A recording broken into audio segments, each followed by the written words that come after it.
என்னைக்காச்சும் ஒரு நாளாவது ஆசைப்பட்டு கூப்பிடுற மாதிரி கூப்பிடாடி, அலாரம் அடிச்ச மாதிரியே கூப்பிடு. அப்படி என்ன அவசரம் உனக்கு? பாருங்க, நம்ம வீட்டுக்கு கார்ல நிறைய பேர் வராங்க.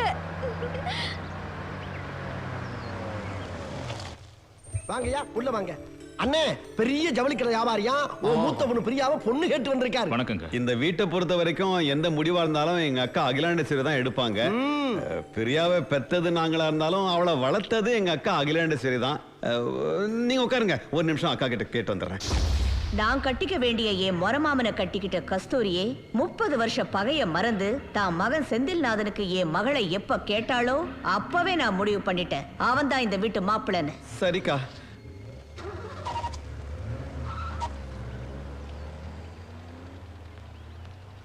எங்கடா அந்த ஜவுளி கடைக்காரரு? அக்கா சொன்னதை காதுல கேட்டாங்கல்ல, அம்புட்டுக்காரன் அபௌட்டல்ல போயிருச்சு. அப்படியா?